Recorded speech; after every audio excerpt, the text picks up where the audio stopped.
as the once powerful Islamic State crumbles, and its desperate fighters make a last stand in its final enclave surrounded by US-backed coalition forces, its ideological leader is nowhere to be found. His militants who have surrendered to coalition forces believe that Abu Bakr al-Baghdadi has abandoned the struggle when his leadership is needed most. His absence is causing deep fissures within the crumbling terrorist organization, which, though eroded, still boasts between 28,000 and 32,000 soldiers. More, report suggests his teen bride's son dead. More, Islamic State's desperate final stand. More, ASIO leaving Aussie police in the dark on terror. He's hiding somewhere. People were angry. Muhammad Ali, and his fighter from Canada who was captured by the US-backed Kurdish-dominated Syrian Democratic Forces, told the Sunday Times. The ideological appeal of his and Islamic extremism remains, but Baghdadi's leadership vacuum and the receding territorial losses of what's left of his holdings in Syria diminish the influence of the once powerful organization. Ongoing rumors of Baghdadi's death have persisted, but he is most likely still alive.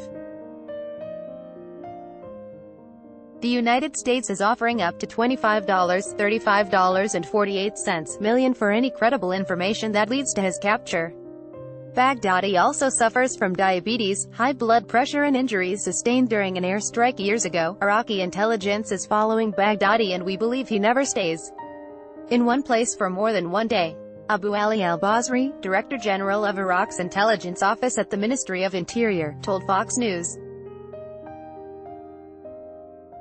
We have information he still moved from towns in Syria and entered the Iraq border through Anbar province, with movement to bordering Salahuddin province. Although Baghdadi remains far from the battlefield, he has continued to urge his loyal and ardent followers to carry on the fight.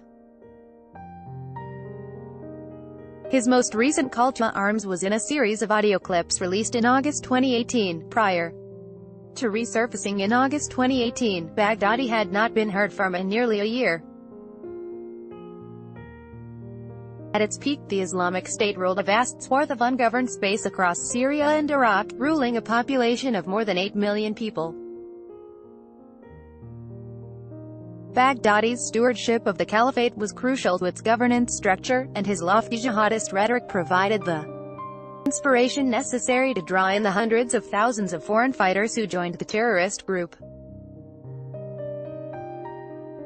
Without the spiritual and operational direction of Baghdadi, and the Islamic State's ability to govern, which was a primary driver of its appeal and what set it apart from other terrorist groups such as al-Qaeda, the group's future remains unknown. Terrorist groups rely on an ideological foundation to justify their entire existence, and a charismatic leader is critical to motivating their rank-and-file membership to fulfill his ultimate and violent goals. Just like managing any organization, emphasizing the people and ensuring their support is essential.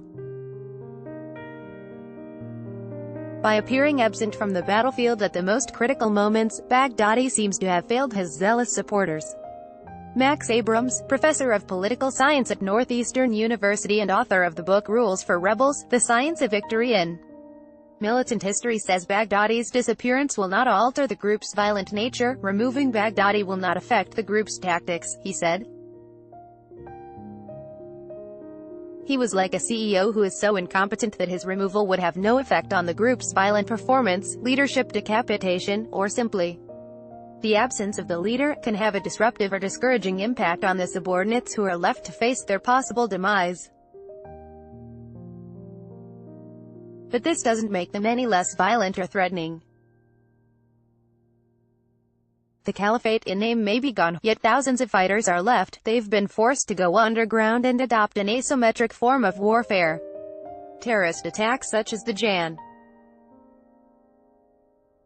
17 suicide bombing in Manbij, Syria, where 4 Americans were killed, are indicative of the dangers still posed by fractured and dispersed IS, and while many former IS fighters are returning home, many are also going to different locations around the world to continue the cause, including Libya, Afghanistan, Yemen, Nigeria, and Egypt's Sinai Peninsula.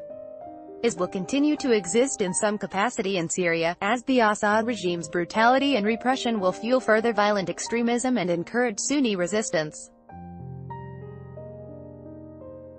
Assad may have regained control of most of the country, but the conditions that led to the rise of IS have not been addressed, and the dismal social and economic situation in a fragmented Syria are likely to be a driver for future mobilization. Despite President Trump's January 2019 declaration that IS has been defeated and his announcement that U.S. troops will be gradually withdrawn from Syria, IS and the ideology that feeds its hate will continue to be a resilient and formidable threat. This story originally appeared on Fox News and is republished with permission.